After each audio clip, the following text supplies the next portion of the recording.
Hello and welcome to our podcast, The Doula and The Doc, hosted by Vanessa Salerno, a birth and postpartum doula. As well as Dr. Joseph Sgroi, an obstetrician, gynecologist and fertility specialist. Together we'll be discussing a range of topics from preconception, pregnancy, birth and also the postpartum period. Together we combine holistic insights and medical expertise. We dive into women's and men's health with honest information and sometimes the unexpected conversations. This podcast is where evidence meets experience, so let's start the conversation.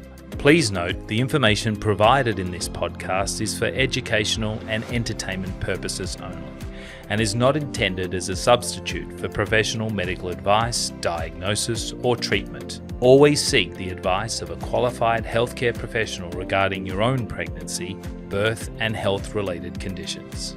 This season of The Doula and The Doc is brought to you by Libra.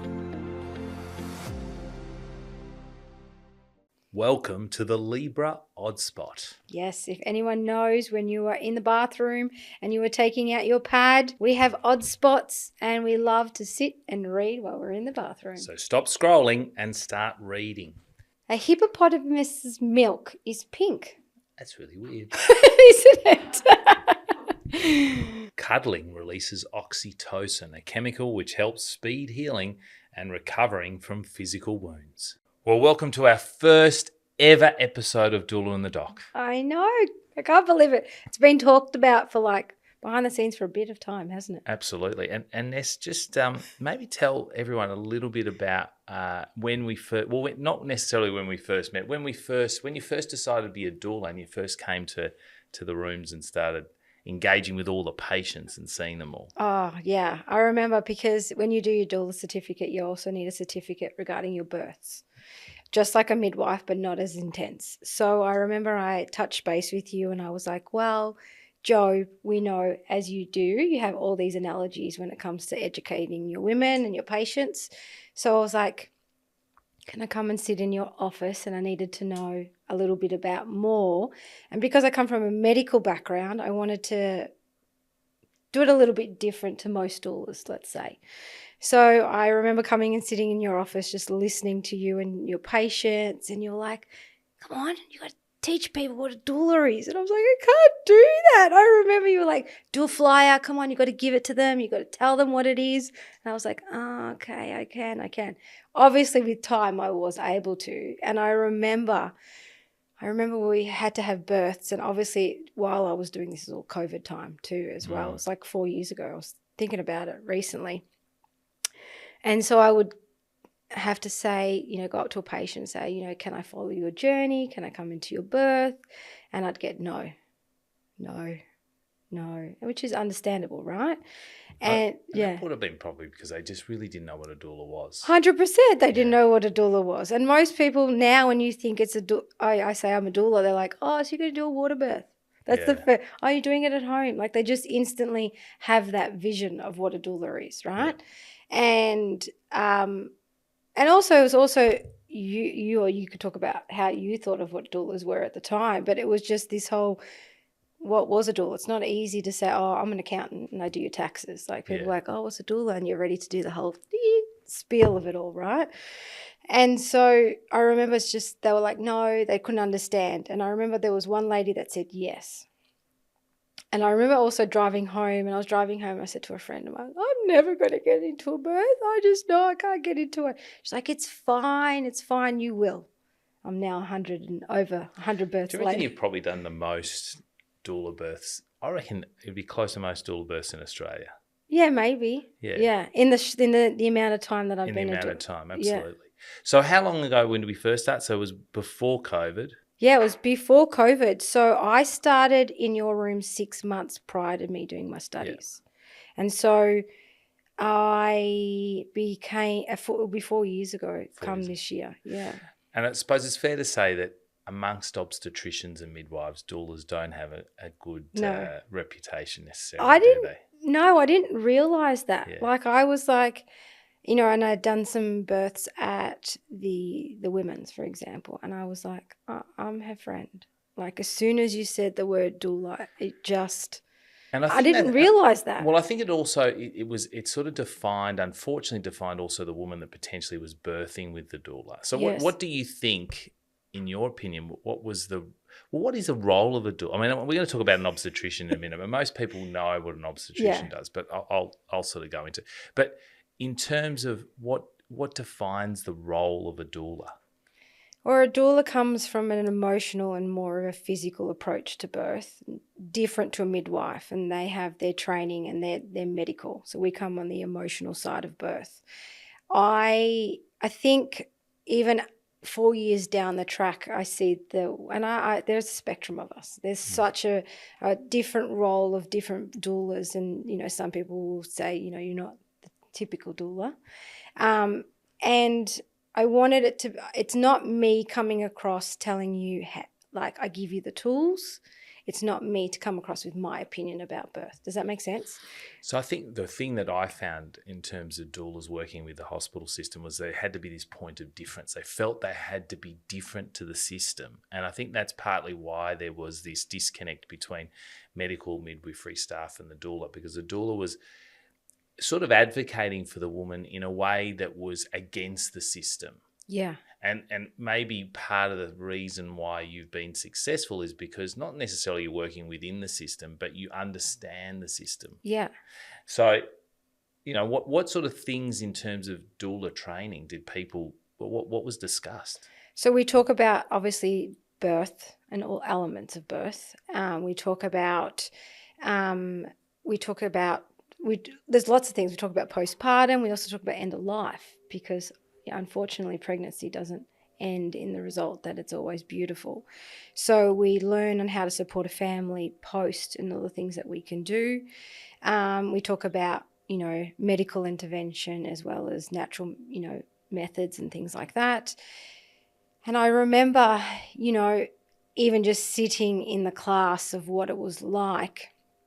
And my lecturer at the time was never tunneled of which way. She was just giving us all this information. At the end, you chose to be the doula that you wanted to come out of that. So that wasn't very much like it had to be against the system. Obviously, I did a lot of research before I became a doula. No one told me. It's like no one told you how to become a doctor. If it's in you, you just do it.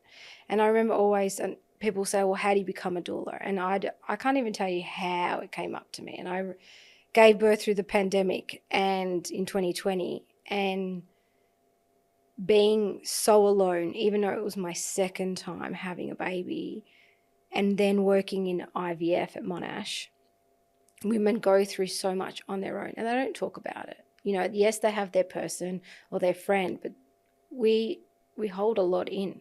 And we have, as mothers, sometimes we just keep going because we have to, but we internalize and we hold it all in. And I was just like, well, how many people are sitting there on their own? They don't want to share it with a friend because it comes with an opinion. And so I was like, they want that person they can just pick up the phone and go, blah, blah, blah, blah, blah, and then just go, okay, I feel okay about this. And so after that training, I was just like, it's not my place. And yes, we advocate for the woman, but I'm your cheerleader. Not to tell you. I always say, but I'm your cheerleader. And that's the difference. I think that's one of the things as I was driving to this podcast today, I was thinking to myself, why is the team of the doctor and the doula together? Yeah. Why does it work so well? And part of the thing that I thought is, even if you've got your dedicated midwife or your dedicated doctor that's there, or your obstetrician that's during your birth, it's a little bit like being cheerleaders, or alternatively your support crew, if you're Formula One, or your supporters if you're playing footy or netball.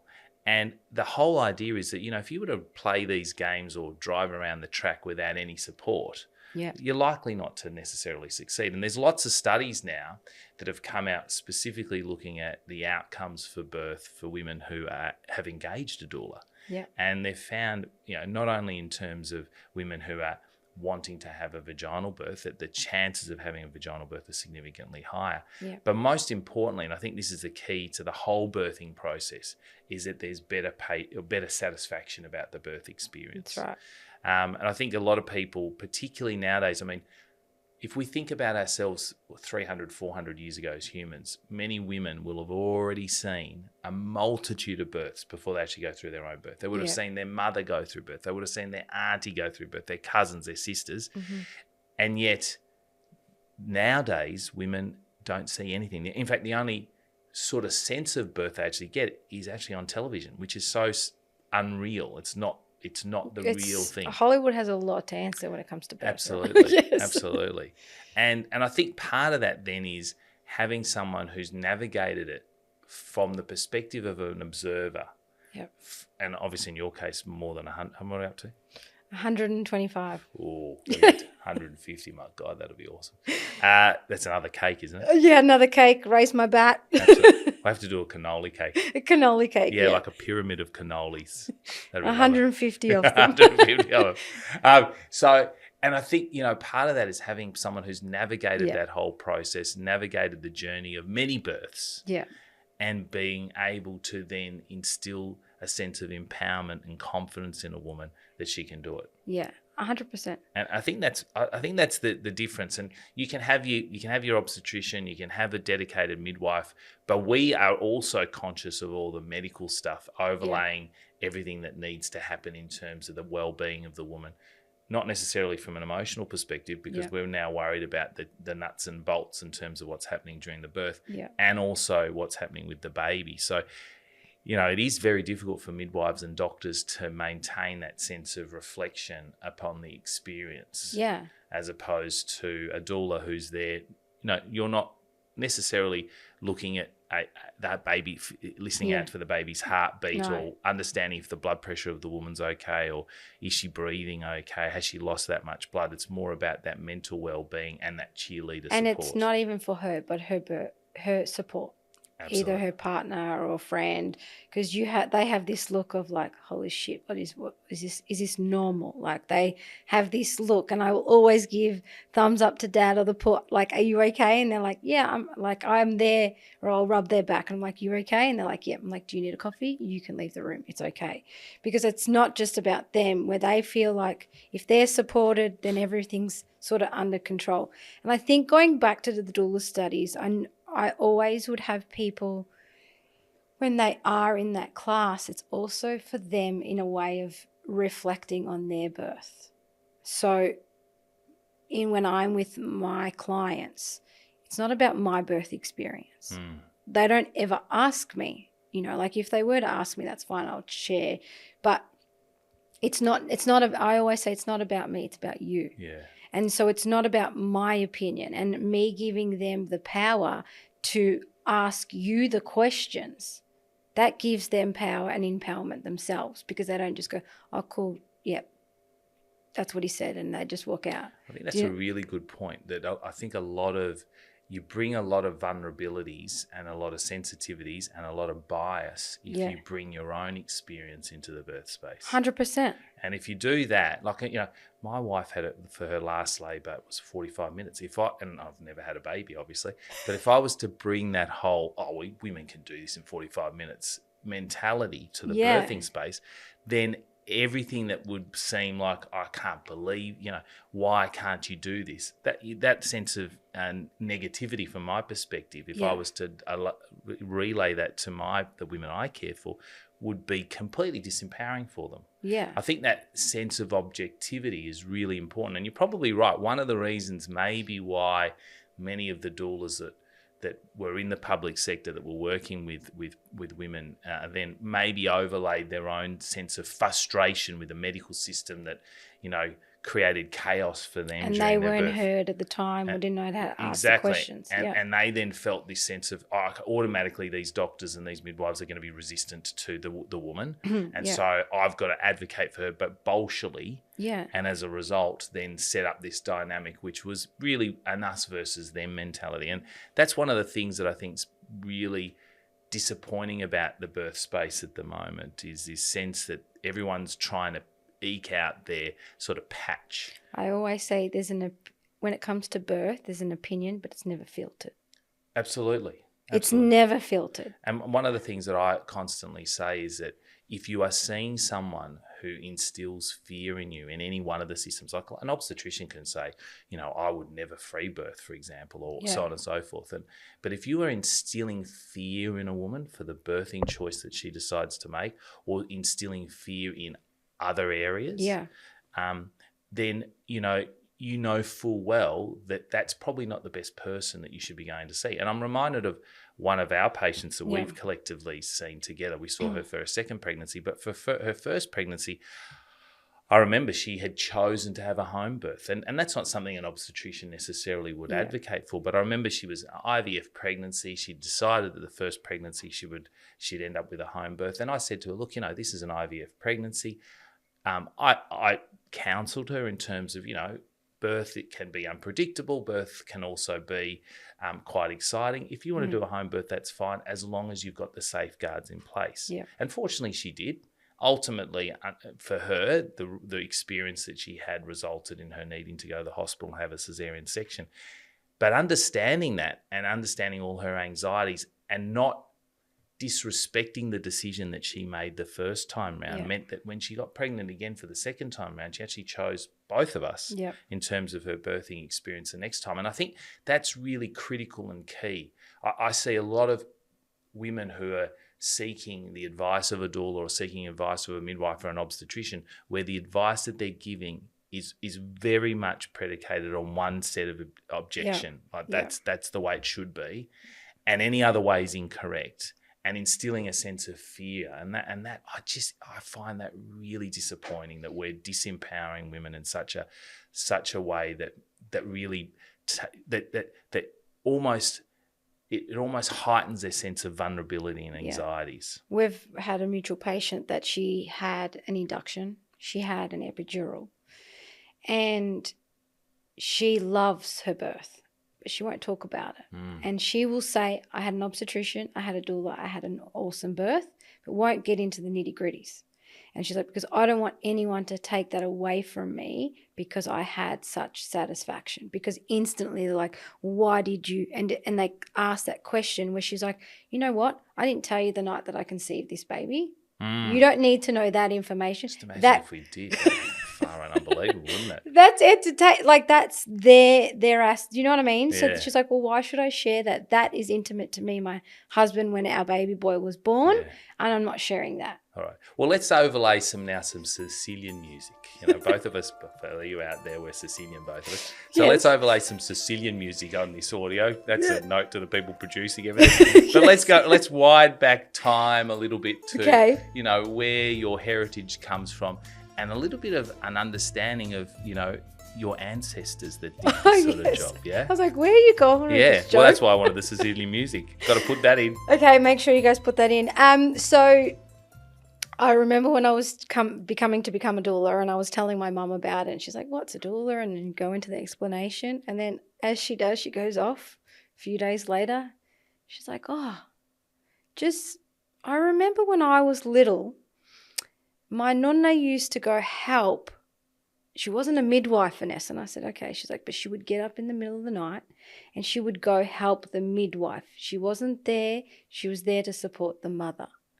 And I was like, really? She's like, yep. She was known in the town that she would get up, and it was like my Mina or little mum or little things that they would call her. And she would at the time would be paid by flour and seeds and things like that. But she was known as the help of the mum and the midwife, because that's who was only there. So I was like, I'm like 4th generation doula, and it's been around for so long that, and I remember when I found out, then I spoke to my mum's cousin, and she was like, oh, she helped deliver me. And it was just like, it was pretty amazing. So what part of Sicily is that? So we might start a doula and the doc tour of Sicily. Oh, we should. We should. Absolutely. Well, I wonder if it's still around. It would be. They would have some type of supports, but they probably wouldn't be doing home births as what they used to back in the time. But it was just it was interesting for, we talk about our heritage all the time at home. Mum just never spoke about this until I brought it up. I mean, look, I look back. My dad was born in a small little town called Presa in Sicily, and I look at where he was born. I mean, it was just It's a nothing. house, Yeah. right? And you think Didn't even about have like landscape. That's like just a door. yeah, and where my grandfather was born was Yeah. like volcanic rock all put together and dirt floor. Yeah. I mean, we only have to go back 80, 90, 100 years ago where Yeah. women were giving birth in very isolated settings. And I think that's another thing. We've lost sight that for all the bad sort of press on social media that obstetricians get, and medicalization, and I use that in inverted commas, medicalization of birth. We also have to remember that there's only been this generation and the generation before where there's actually been hospital births, the rate of birth complications, whether that be really bad stuff. And it's hard for us to fathom that women would pass away during birth and babies would pass away during birth. But that was a normal occurrence 100, 200 years ago. Yeah. Isn't that like in Africa, they would actually come and say goodbye to the birthing woman? So women in Africa will come, we have BBQs, what I call them, babyQs, the blokes, BBQs, the blokes call them, and we have the baby shower. Yeah. Well, in parts of Africa, they won't have a baby queue and a baby shower. The women from the other villages or from the village will come and sort of almost say their last goodbyes to the woman who's giving birth, because there is every possibility, very small possibility, that she may bleed and there may be complications during the birth. So that they do that sort of stuff.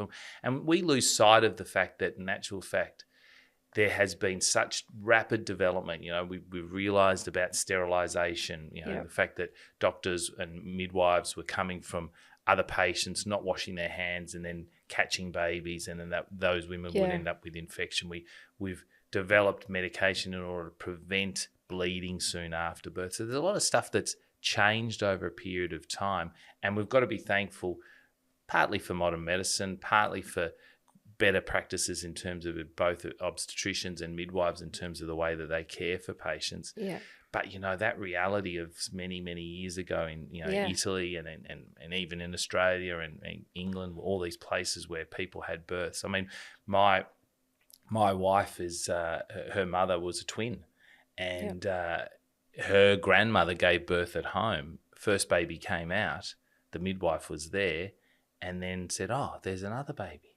Yeah, because they just didn't know. They didn't know they were twins, right? There's no ultrasounds back then. How would you be like now? Everyone's just like, what, twins? Exactly. Yeah. So just imagine you're a woman in labour at home back in England. Hello, hi. Sitting there, first baby comes out, and then the person down in between your legs goes, "Oh, but I can see another head." That's a bit scary. Are you sure there's only two in there? Jesus. Absolutely. It's like pulling a rabbit out of a hat. But, all of these things are amazing that we now have such great access to modern technology that allows us to take the first pictures of a baby at 6 weeks, see that beautiful little heartbeat.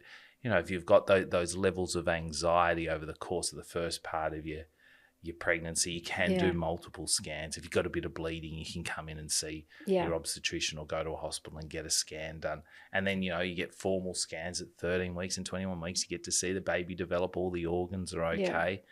I mean, that's it also adds, I think, to the whole bonding process as well. And the same with like partners and dads and things like that, because I'm one of 3 girls. I was the only one my dad saw. That's true. Where the others, they all just sit out in the car. Oh, but congratulations, it's like they were also separated. Well, I mean, if you look at sort of like when probably just before I was born, so I'm getting on to 21. But a little bit older. But basically, the generations before, the dads would be out, the woman would go into labour, have the baby, and he rather would come from golf or work or whatever, and there was the baby presented to them. Yeah. It was very different back in that. So different.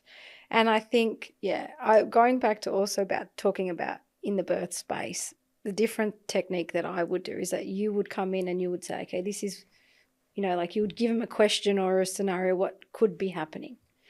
And then you'll say, okay, team. And then you give a thumbs up and you walk out. And then they look at me. And then, there's a question that they've got to come up with. So they'll look at me and they'll go, so what do you think? Yeah. And then so I throw the question back at them. Yeah. Because it's not my decision. This is where another part doesn't come from an opinion. I get them to break it up and answer and I think this is part of the reason why, I would like to think that we're probably the only Doula and Doc combo in the world. I think we are, yeah. We are. And we should claim to fame that. Oprah, if you're listening, please put us on your program, although it's not on there anymore. Joe, that now is showing your age. Yeah. No, people know who Oprah is. Oh, yeah. But I think one of the things that's really, one of the things that I appreciate is that if I go and see an accountant or I go and see a lawyer, or, even if I go and see my own doctor, we remember around about 10% of what that person said. Yeah. Now, when people come and see me for pregnancy care or for fertility or for gynecology, I'll always write stuff down, right? Yeah. So that they've got that something tangible that they can read and go, okay, this is our plan for pregnancy or this is our plan for fertility. But I also am very conscious that even then they don't remember everything, every nuance of what I've said. They walk out and they've got all this paper and they go, whoa, geez, that was 35, 40 minutes of, my God, a lot of information, right? Yeah. And so part of that whole process then is having someone like yourself, who we've worked with now, as you said, up to 125 births or pregnancies, and knowing that you've obviously, heard me say. I can recite you. Yeah, exactly. You know my jokes. Yes. I'm actually surprised you're laughing today. But that you've got, because I say the same thing over, not necessarily exactly the same thing over and over again, but there is that sense of, I know where Joe's going with this. Yes. That reinforces then that cheerleader mentality, right? So we've got, I might be the biggest cheerleader, but I'm only there. I've got the loudest voice. I'm there for a short amount of time. And then we've got the cheerleader that's there for the long duration. Yeah. But also who echoes everything that's been said, or as you rightly said, reflects it back onto the woman so that she can digest the information. Because some birth trauma, they will say, I lost my voice in that space. I didn't know what to ask. I didn't know. So then I would. And sometimes if I know I'm having that chat before you come in 4 or 5 hours later, that it can veer in a different direction. Absolutely. So they understand. But I think that's important, and why, like, literally when I do my birth eds, I will say, when you're going to if you were to do an episiotomy, I know how to recite it word for word. Like, it's what happens. And so they're like, oh, or when we talk about certain things, I'll say to them in postpartum, I said, before you know it, you're going to be standing at the hallway taking a photo with Dr. Joe. And they all get emotional thinking, oh my goodness, that's true. Or seeing your kids leave the house. It flies by. Let's talk about some of the motive. I mean, you sort of touched a little bit on one of the reasons why you wanted to do it, because of your own birth experience during COVID. But tell us a little bit more about why you got into becoming a doula and what you love about being a doula.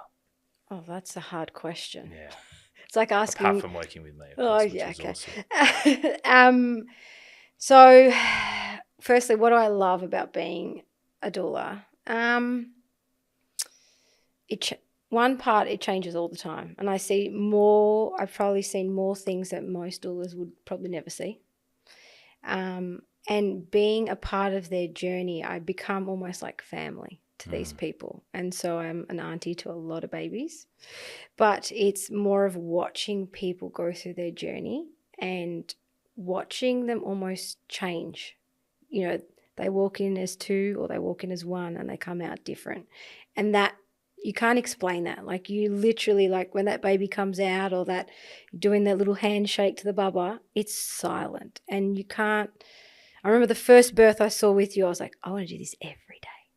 Like, this is just awesome, and I think, sometimes it's not easy, not going to lie. There's times where it just go, oh my goodness, and I want to go and I have a big cry, I'm Italian, Sicilian, I'm going to cry all the time, but there's just times when you're just like, I need a release because I hold so much in that space. And I think that's the difference, isn't it? I mean, we've been, unfortunately, we've seen some things that haven't gone well for couples. We've had the babies that unfortunately we've lost at 17 weeks and 20 weeks. Yeah. And not that I'm saying I'm not an emotional person, because of course I am as well, but Yeah. there's that sense of, a lot of people say, they give me lots of cards that say, not all superheroes wear capes, but in a way, because the dynamic of what I'm doing changes so quickly between person to person, that I see that I can, much as what we talked about before, which is laying on our subjectivity, our previous experiences on other people, I can't allow that emotional experience then to cloud someone else's happiness, because I'm seeing them straight away. Yeah. Whereas I think one of the things that you said before was that, you become part of the family. Yeah. You become the auntie. You're like your great-grandmother in the village who knows everyone and gets, the donkey that's given to them after the baby's born.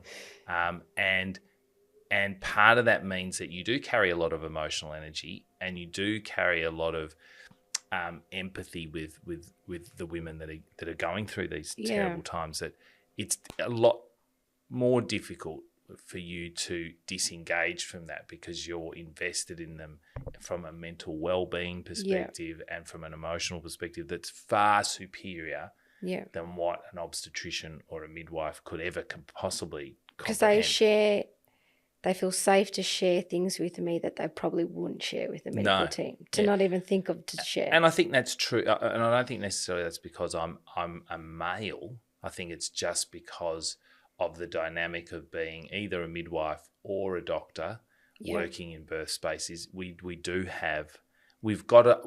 is no way that you can be competent it's one of the reasons why, for example, I could not look after someone who I know very well, whether it be my wife or my cousin or someone giving birth, because you do have to have that sense of objectivity, of course, in terms of being able to manage a situation that might arise. I mean, I think one of the great things about being an obstetrician in the birth space is we can offer a whole range of different birthing experiences. Yeah. And that might be from having a birth which is completely unmedicated. I don't want to be induced. When I go into labour, I want you to be there, Joe, just in case something happens. Yeah. To all the way through that I want to have a maternal request cesarean section because that's what I choose to do. Yeah. And I think being able to offer all those different birthing experiences, I mean, the only thing I probably don't offer is a home birth, but being able to offer all the other birthing experiences is quite unique in being an obstetrician. And you as a doula are also part of that whole continuum as well. I think, when we think about midwives, their scope of practice, whilst limited, is to the birth itself, or a vaginal birth. They're also present at a cesarean section, but it's about that objectivity that we all have. That means that we are a little bit disengaged when it comes to, well, I shouldn't say disengaged. I'm very conscious of it, and that's partly why I've teamed up with you to the mental well-being of the woman. Yeah, you do. It's just, I think it, as I said, because sometimes they have this look like you guys jump in and do what you need to if there's a bleed, right? But they look to me and for me to say, it's okay, they're doing this. And so then they go, and they can breathe. And I think too, sometimes mum's looked after, but their support partner isn't. So then they've got baby and they're sort of like left. Well, everyone's running around doing their thing, and they're just like, it's like dads before a Caesar. They're just sitting out in the corridor. And they're like, if you weren't here, I'd be fidgeting with all the switches. Like they don't know what to do with themselves. But me talking about how, how's the cricket? I don't follow cricket, but, cool, But those sorts of things, it distracts them and they go, I don't know what it would have been like. It's that element of being able to just joke and laugh. And we do. How many times do you walk in and we're laughing while people are having contractions? It's people are like, what do you mean you're laughing in there? Like, it's because it doesn't need to be serious unless it does, right? And I think if there are things that they share with me on their journey, and because I work with you and the midwifery team upstairs at Epworth, they know me, I can also sort of help that midwife understand that couple. They've had this, she's had a history of, sexual abuse, the bathroom is her trigger. And to understand that, then they're like, okay, then they can also support her in a way that I'm supporting them. So it's very much, and I say it all the time, it's a team in that space. Libra comes in a range of pads from a liner with double 2-in-1, invisible, ultra thin, maternity, and extra protect. My number one tip for your hospital bag is Libra maternity pads.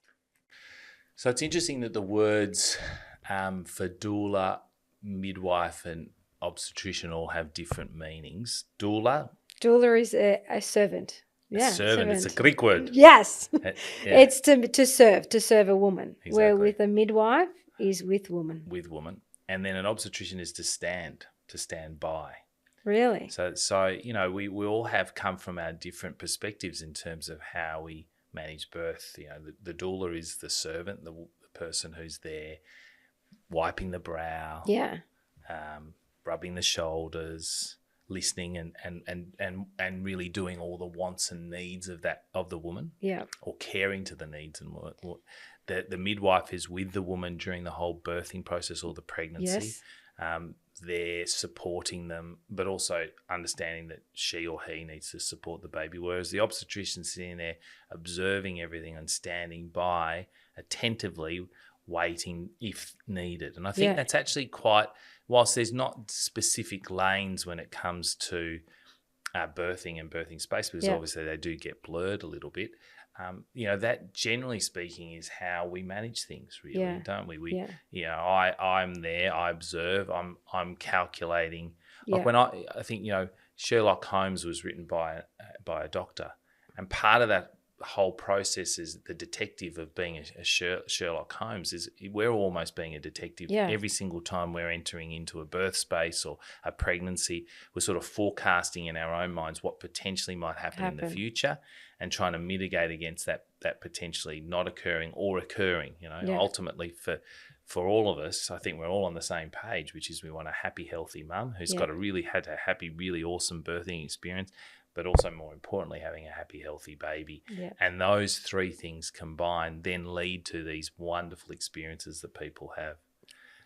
I've got a question for you. Please, it's so 4 years ago, how long were you in your private practice then? By the time I came and said, a doula? So about 6 years. Okay.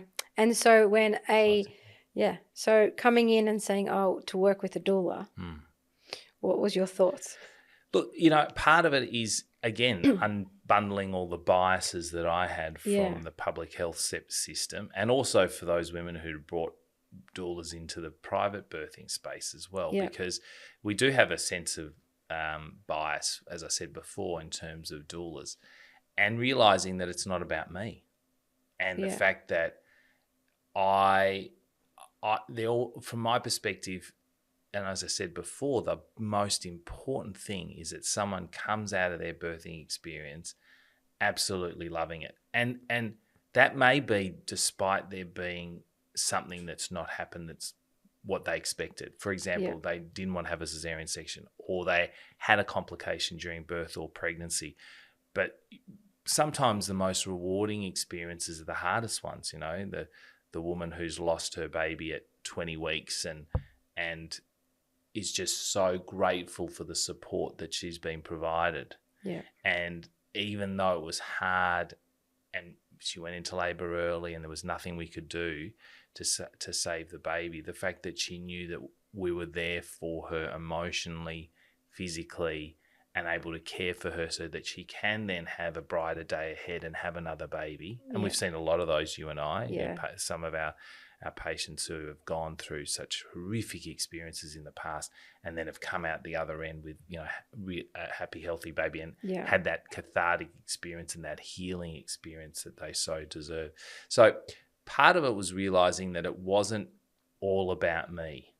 And that I think that we talk very openly about the fact that we need a village to create a child. But in actual fact, we also need that village and that team to support a woman preconceptionally during the pregnancy and leading up to birth and during birth and then after birth as well. And that it is difficult for one individual, whether it be a midwife or a doctor or even a doula, to do that all separately by themselves. And that the more people that you can have championing, empowering a woman and the partners as well, as you said before, the more people that you can have that can do that can support the woman during her whole process, the better it is going to be for them. So, it's unbundling that bias of, and also unbundling that God complex that maybe some doctors had from yesteryear, which is I know everything and I can do everything and I'm everyone. And I'm reminded of about 10 years ago when I first started, a bit over 10 years ago when I started out in private practice, and we had a psychiatrist come and talk to us about mental health and well-being in women who are pregnant. And, I was very conscious that there is a lot of, and this is before COVID, I think it's a lot worse since COVID, but a lot of women were disengaging. They were becoming anxious and depressed. And I think part of that's also got to do with social media, how social media has bombarded people, generally speaking, with negativity about birth. And also that there's this complete conflict, us huge. Versus them, right? Yeah. So that led to a lot of emotional anxiety and depression. And I remember the psychiatrist saying, like, this is, you guys need to be on the lookout for it. And I already knew that was an issue. Yeah. And one of the older obstetricians, who's probably 10 or 15 years older than me, said, I've never had a woman who's been depressed or anxious. And it just shows the lack of insight that particular individual had, because there's no doubt he would have had a multitude of patients who, and that's also one of the reasons why, as much as I've engaged with you, we've also in our practice got a full team. We've got our clinical psychologist Kath, who'll share some of her insights in future episodes.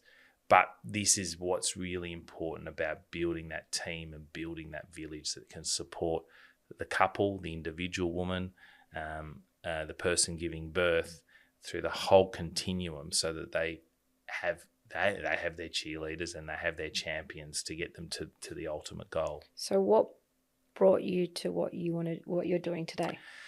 Yeah, look, so I always wanted to be a doctor, and back in, even when I was a little kid, I remember having, and gone are the days now, but the GP used to be the focal point for everything. They were the GP obstetrician. They were the GP that, did the lumps and bumps. And of course, GPs now sort of have lost that sense of that continuum, particularly in the city. I think they're in rural, regional, remote. Probably general practitioners are doing all that sort of stuff. But, I mean, the GP I had, Dr. David Thomas, he was just an awesome GP. And I remember just effectively wanting to be him. And all the way through school, and certainly in year 12, I had a brief stint of wanting to be a lawyer. And that's partly because I did a lot of debating and public speaking. Could see that about you. And my English teacher said, you'd be a good barrister. And I went, yeah, I'd be a good barrister. I think Law and Order was on back then. And, geez, I would have loved it. Yeah. But fortunately, I stuck true to my word and I decided to be a doctor. And really, I didn't even know what a doctor was. And it wasn't until I had an experience back in 1996, 97, where I went back to the hospital that I was born in, St. George's Hospital in Kew, which is no longer a maternity hospital, but it was back then. And male medical students were really not accepted with, and I suspect even now, weren't really accepted into the birthing space, because female didn't really want didn't want a bloke in there. Yeah. But this lady was really she took me under her wings. There's a woman who was pregnant at the time. And the midwife that I was there and the doctor that was there during the birthing process really allowed me the opportunity of engaging with that woman during the whole birth. So I saw her during her pregnancy, and then I was there for her birth. And I remember catching this baby. I mean, the woman was like, this you're catching my baby. Yeah. And she was on all fours, and I'm sitting there in slips position, thinking to myself, I'm going to drop this baby. I'm just going to drop this baby, right? And and it was, they're slippery. They are slippery little suckers, right? I now know how to do it, but I was thinking, where do you put my head? Where do you Absolutely, I have no idea, right? Because this baby's head was coming out, and I'm going to catch this baby and flip it, and I just remember how wonderful that experience was. Unfortunately, I didn't drop the baby. Oh, that's good. And and I think in part because I had such a positive experience, and that's one of the things about anything that we do. If we have a positive experience the first time around, it leaves an indelible mark on you that I think then survives the test of time. And so I sort of knew then that I liked that. I liked obstetrics. I liked pregnancy. And I liked that whole birthing experience. And it is such a wonderful experience to be part of. Unfortunately for me, though, I ended up going to the Alfred Hospital when I did my internship. And at the Alfred, they didn't have any women's health. Yeah. And it was a bit like being picked for a football team back at school. You'd have different specialties tap people on the shoulder. So the Alfred had emergency. What happens if you that awkward moment where you're at school and you don't get tapped? I know. I hated that. It's because you're like, what happened? Well, then you sit on the bench. Okay. Yeah. But at the Alpha there was emergency. There was radiology. There was surgery. There was physician medical training. Yeah. But there wasn't any women's health, and so the cardiologists sort of took a bit of a shine to me. They tapped me on the shoulder and said, "Oh, you'd be a good cardiologist." So for a short while there, I was heading down the path to becoming a cardiologist, and I left medicine for a brief little while. I decided to set up a medical recruitment company. And that allowed me a breadth of experience in order to manage a lot of staff and build some business skills and acumen.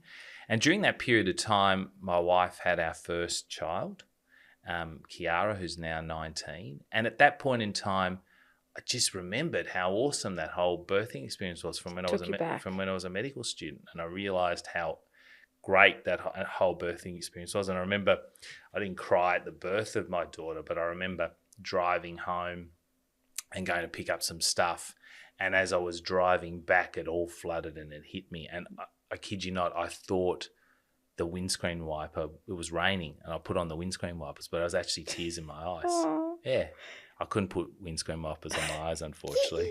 The little ones that go tick tick tick tick, and I just thought to myself, that was awesome. I mean, it there were so many emotions that came through that I realised then that I had to go back into medicine and try to do obstetrics and gynecology because I had missed it. And so then I fought hard and I had to go and I basically had to start from scratch because I'd already gone down this path to becoming a cardiologist, and I'd built a lot of training hours in order to get there. I had to go all the way back to the beginning and start back from the process of doing women's health, and I have absolutely no regrets. And I look back now at those sentinel moments, back in 1996, 97, when that woman welcomed me into her birth space, to when my wife gave birth to our daughter, and I say they're part of the reasons why I wanted to do what I do now. And also the other thing that's really important is that, and whilst men will never, ever experience birth, but being conscious of the fact that there are more than just one person involved in that whole birthing experience, and particularly for partners who can feel disengaged. So, many of the males and female partners who are not actually the patient and not actually the focal point, but they are as intrinsically involved. And it's part of one of the reasons why during the whole birthing process, certainly for partners, I bring them in to help catch the baby with me. And I talk to them about what's going to happen as much as I talk to the woman who's in labour or during pregnancy, because it is about their journey as well. They're just as anxious for their loved one. That they give you and you're like, did you say that? Next time you're catching it, they're like, what? I always say the first one mum catches, but I say to the dad, you've got to watch, or the partner, you got to watch, because the next one's those poor dads are thinking like you, how am I going to flip? Because sometimes they're on all fours and then you tell them to. Absolutely, my God. You definitely have to get into sleep position. So what part of your job do you love the most? So, I mean, obviously I don't just do pregnancy care and I just don't do births. One of the great things about being in women's health and being a general obstetrician gynecologist as opposed to purely an obstetrician and purely a gynecologist is the fact that I've got a breadth of things that I do over the course of a day. So I do fertility as well and IVF, and my mornings can start off with scanning patients for IVF. or for fertility, Yeah. and then meeting with patients for fertility, going and doing an egg collection, coming back down to the ward seeing pregnant patients, doing a laparoscopy, so keyhole surgery for endometriosis, then going back and doing an embryo transfer and then catching a baby all in one day. And that, if I look back and think to myself, oh God, I was going to be a cardiologist. Cardiologists, would have been telling people stop smoking, I'll give you drugs to lower your cholesterol. Yeah. I would have maybe had some procedures. I Yeah. probably would have done some stents and helped people with their heart problems. But the reality of the situation is there would have been just very few. It would have been the same thing day in, day out. Whereas I think one of the things that I love is this complexity. I love solving problems. Yeah. I love the fact that I can be there to support people during some difficult times and also be there for some really joyous times, but also the diversity of what I do on any given day. I mean, that's what drives me. And I think one of the other things that I love is the fact that in most cases I can manage anything that happens in terms of pregnancy and birth. Yeah. The complexities of it. And that's partly because I did do physician training before. So I do understand the complexities of respiratory disease or lung disease or heart disease or neurological conditions. Yeah. Because I did that. I was on my way to becoming a physician. But at the same time, I still practice gynecology so that if there are things that occur during pregnancy, if a woman unfortunately has an ectopic pregnancy, I can be there to support them during that process of being able to help them navigate that complexity rather than have to give that to a colleague, because I don't do laparoscopy, but I do laparoscopy, so I can do that.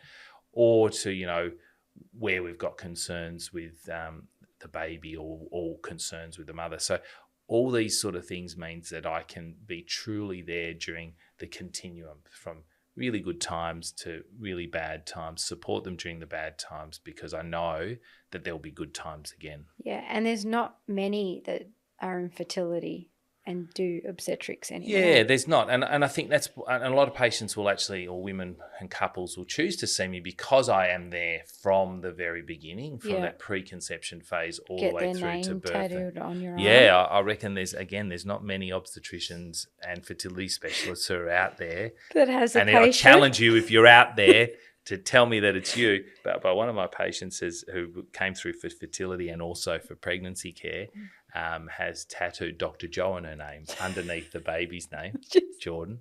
And she actually hopefully will be pregnant soon again. Yes. She's trying to decide what's going to be on the other side. I said, it has to be my face.